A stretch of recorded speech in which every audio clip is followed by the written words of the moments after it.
Hi there, I'm Peter Brophy. I'm VP of Digital Procurement and Supply Chain at Every Daily. Every Daily are a niche recruitment specialist. We're focused on the digital procurement and supply chain market, both in the UK, in Europe, and the US. And we work with professionals in corporate organizations and consultancies driving digital procurement transformations, but also with people within the SaaS vendors themselves, people who supply the software that procurement professionals use to do their job. Today, I'm talking with Alun Rafique at Market Dojo about culture and values and the impact that has on companies and their jobs. Alun, would you like to perhaps introduce yourself, please? Oh, hi there. Yeah, great to be here. Nice to meet you, Peter. Yeah, my name's Alun Rafique. I'm the CEO and co-founder of Market Dojo. My background's in engineering, procurement, sales, and we started Market Dojo about 12 years ago now.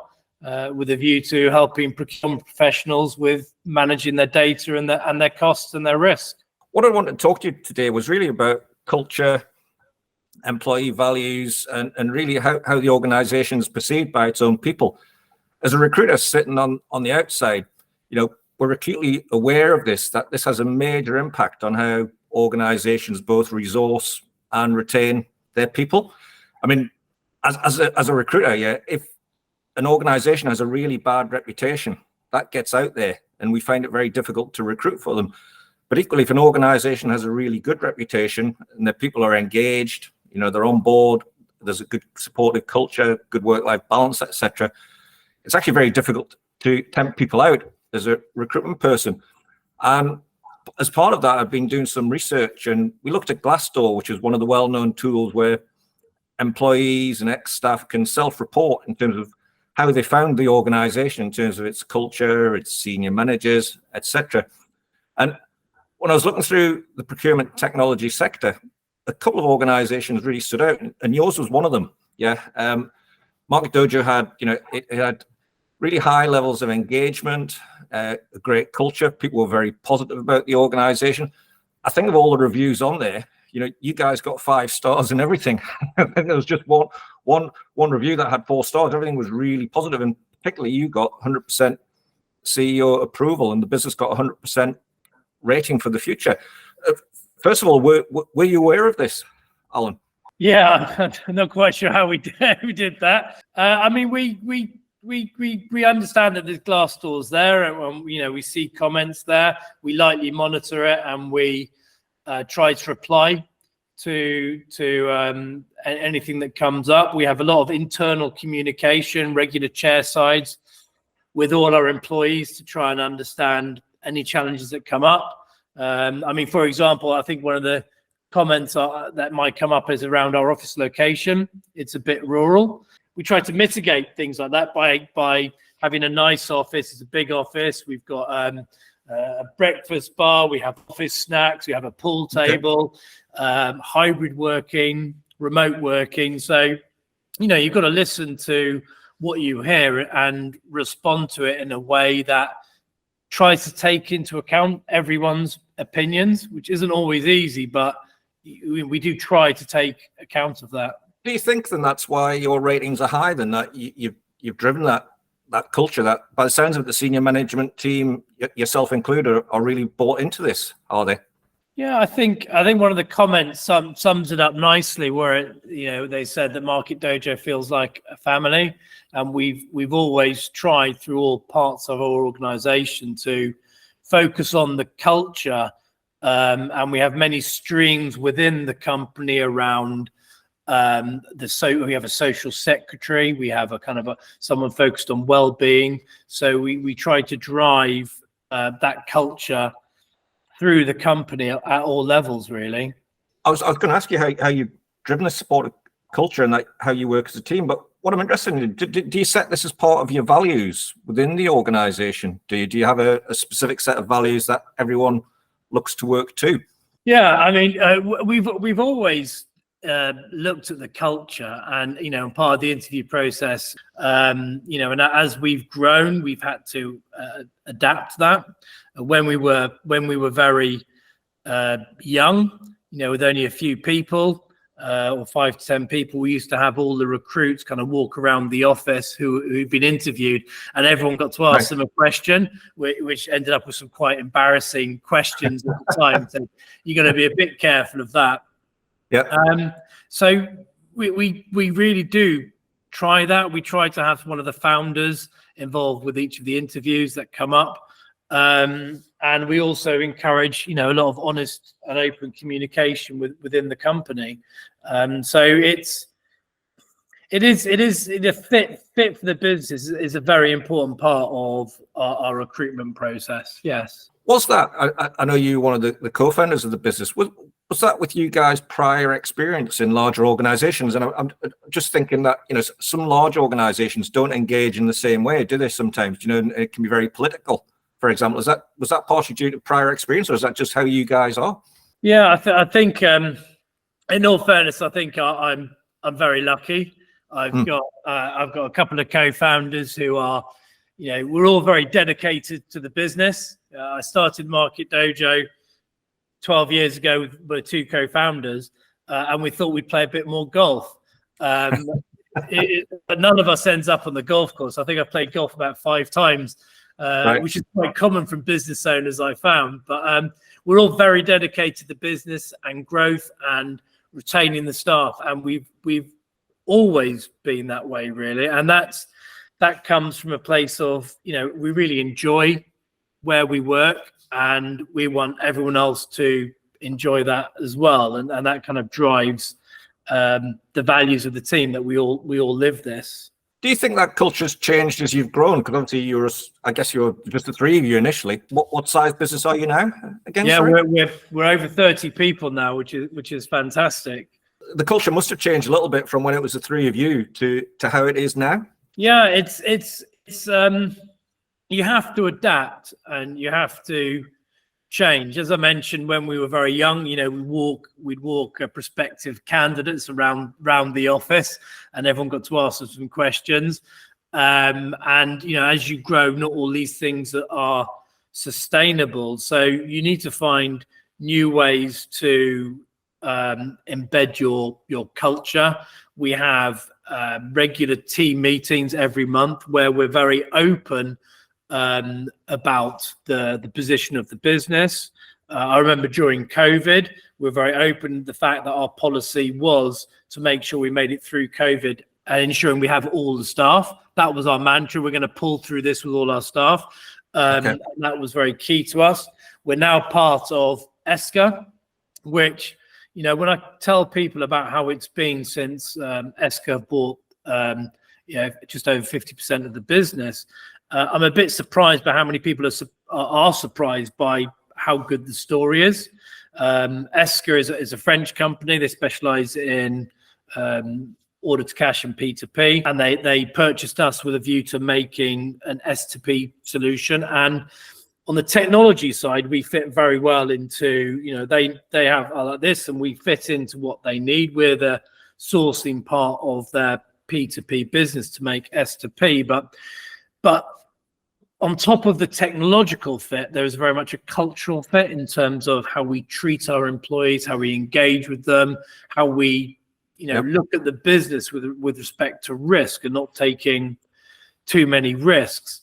And so I think as we've grown, we've had to adapt, but the core values around open and honest communication have always been there. As I say, we don't always get it right, but we do always try. And I think we've not lost that part of our communication internally, which I think has been a real kind of success for our team, really. I was going to ask actually, so because obviously I was aware that ESCA had taken a major stake in the business, and I was going to ask, wanted to ask about the culture. Was that part of your decision-making process with ESCA, that it both fitted the tech and the market offer and the culture in terms of the business? Because that's unusual, actually. It's really interesting. I mean, we had a previous investor, sovereign wealth fund, that have now been bought out, and they had some very good returns. And we were looking for investment again, And when ESCA came along, we weren't quite sure if that's what we wanted to do at the time. Although I've got to be very honest with you that ESCA are a fantastic company. They've treated us ever so well, and they're wonderful to be a part of. And I think their culture and their fit from that perspective was a large part of the decision, because it means that we can treat our employees in the same way moving forward. That's quite refreshing to hear, Alan, and that might, I hope that'll ensure your ratings, and your engagement and the business keep that happiness, I guess, going forward. Because I work myself at an organization that went from about 30, 50 people to 100 people.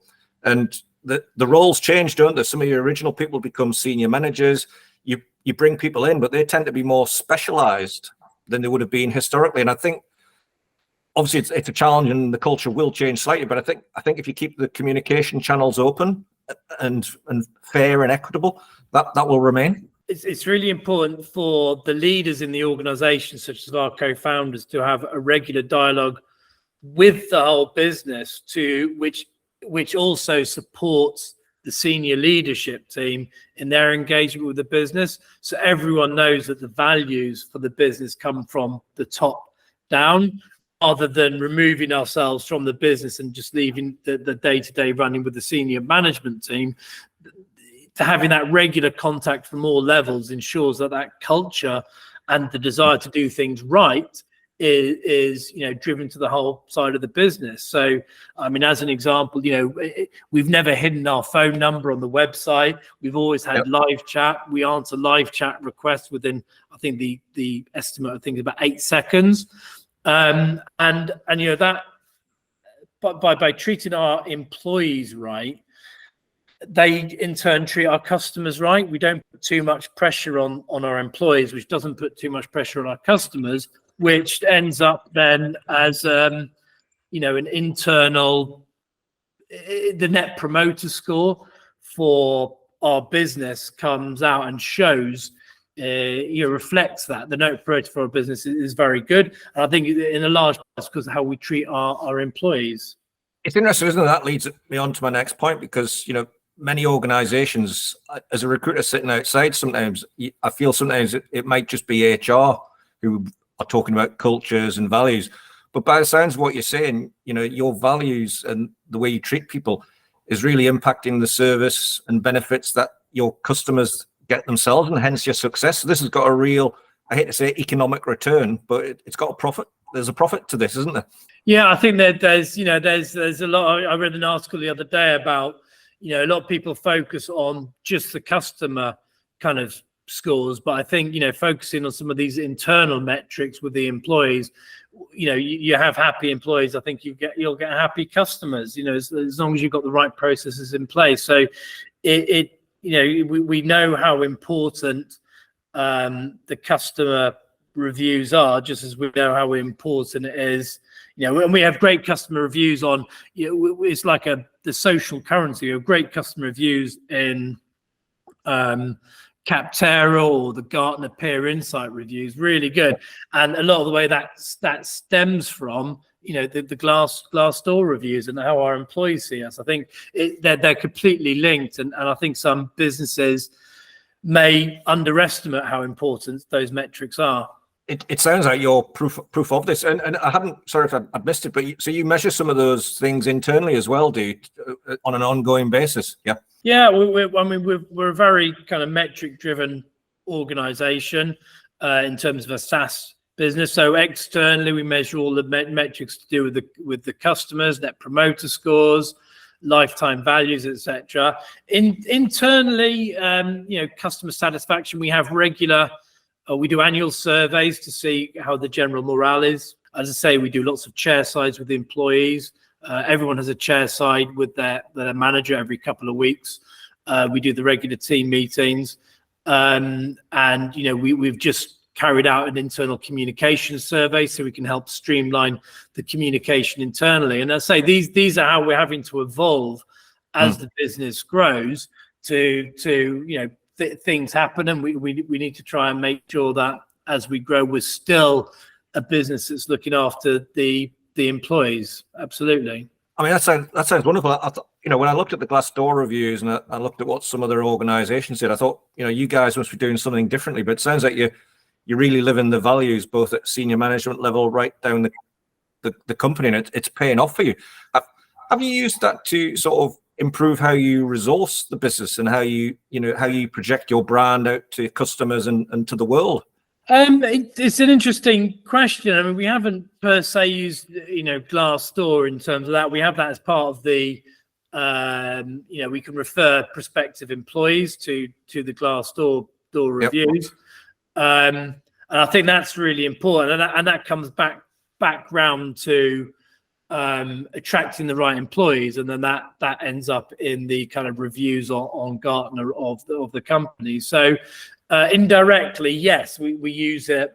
We use it a lot. Whether it's an interesting question whether we should use that more with our prospective customers, that they can see how well the employees think about the business. However, I think that naturally flows through when the employees engage with customers. We because the co-founders are still very much involved in the business, 100%. I think that philosophy to do things right is still there, in terms of you have meetings with the customer, you treat everyone with respect, you write things up, you follow up, you do what you say you're going to do. And so I think it's very important that our involvement in the business really helps to strengthen how our employees kind of work with our customers. I imagine, listening to you've probably got a very low turnover and the bottom line's really improving wonderfully by the sound of it. It sounds like you really put everything in place and thought this through. Without good employees, we wouldn't be where we are today. And we've grown well, and we've resourced ourselves, and we've tried to reinvest back in the employees. And it's been very successful at the moment. We've just had a record quarter. The integration with Esker into all levels is going really well, both from our business in terms of e-sourcing and the joint business in terms of source to pay solutions. And I think we're very lucky to be where we are today. And I've got to say, big thank you to all our employees for helping us get there. And it sounds like it's an exciting time for you. Okay, the economy's not perfect out there, but digital transformations going at a pace. Procurement teams need more information. Your service is going to help. You've got the tie-in with Esker. It sounds like it's really exciting times for you and your people.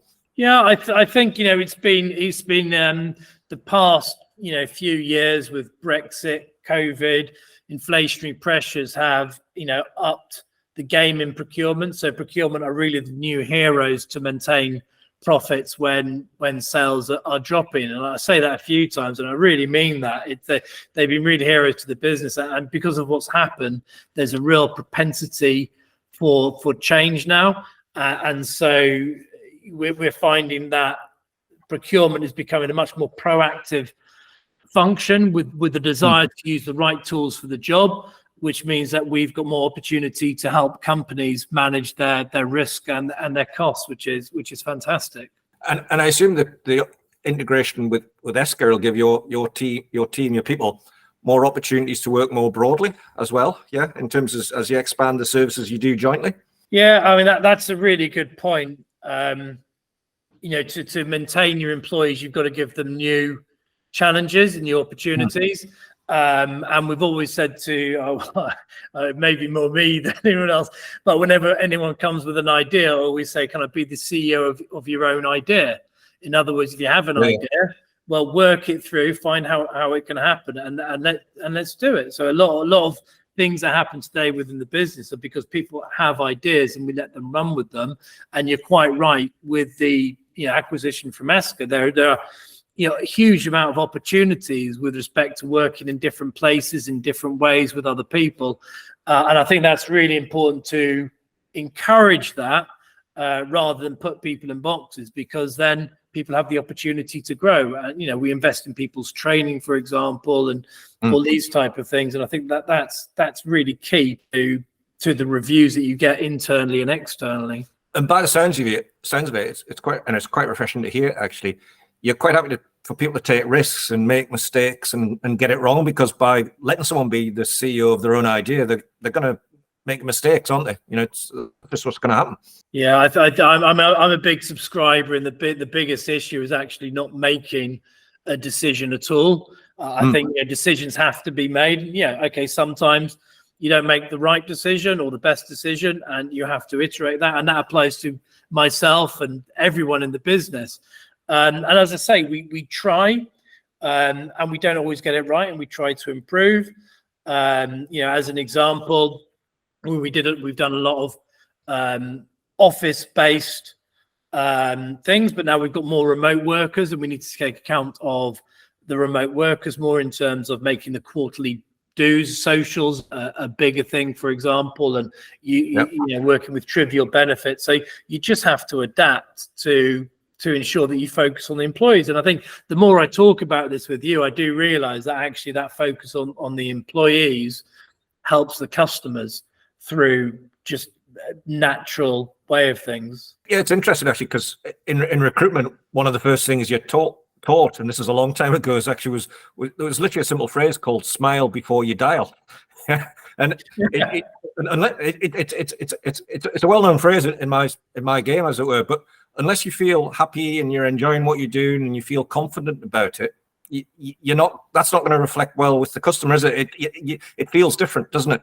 Yeah, I mean, again, I'm a big believer in a mindset and a positive mindset, and you know, it helps you to be happy. It helps the customers to be happy. I think the kind of all of the do what you say you're going to do. You know, try to find a solution rather than focus on the problem. And I think we encourage all our employees to think in that way, to not dwell on if something's happened. Well, things do happen, but let's focus on the way forward. Let's focus on how do we fix this, how do we make it better, and that mindset is very important, and that positive mindset. Thank you, Alun. I mean, it sounds like really exciting times for Market Dojo, I have to say, and you must personally be very excited about it, are you? Yeah, no, massively. It's been, it's just been great. We've had the opportunity to grow, and we've had the opportunity to be successful, and we've taken it, and we do feel we're taking, we're very innovative in the industry in terms of what we do. We're as far as I'm aware, we're really the only true SaaS provider out there, multi-tenanted online single instance solution, especially with our licensing model being on demand. So we're really taking things to the next level out there in the procurement world, and we couldn't do that without our employees. So it is a fantastic time. Do you think in the current market as well that on-demand model really helps, because then customers can use you as and when and as much as they need to, rather than paying a huge subscription fee yearly or annually or whatever? Yeah, I mean, it's the way business is going, and it's if you look at the CRM market, for a long time they've been on a kind of a pay per play kind of basis with enterprise models, and we've tried to bring the same structure into the procurement world. Now, we've done that ever since 12 years ago or 13 years ago now, and it's a really important philosophy, because if I just take a step back, to make that on-demand solution work, you need to make sure that you don't have a large number of support queries, which means that the product has to be well defined, which needs a good user interface, which means you need to focus on the customer problems and solve them, and you can only do that with having good employees, and then that helps to drive a particular way of working with the customers, that they can find success without having to spend huge amounts of money, and that in turn creates trust from which you can grow with the customers. Obviously, you need to invest to make that model work, but we have found that by investing in that way, it creates such trust in all areas that we can add that value, which is very important, quite innovative in our industry. Alun, thank you. I mean, it sounds like you got a really exciting future, and I knew from looking at the Glassdoor ratings and from what I hear in the recruitment world that you guys are doing something different, and it sounds both innovative in terms of your product, how you're evolving it, the opportunities with ESCA, and how you treat and engage with your staff. So thank you very much for your time and your insights. I really appreciate you engaging with me today. No, it's an absolute pleasure. And again, I want to thank my fellow co-founders for being there, and also everyone at the company as well, and our customers. And really appreciate the opportunity to chat about this, Peter. So yeah, thank you very much. Pleasure. Thanks again, Alan. Speak to you soon. Thank you. Take care.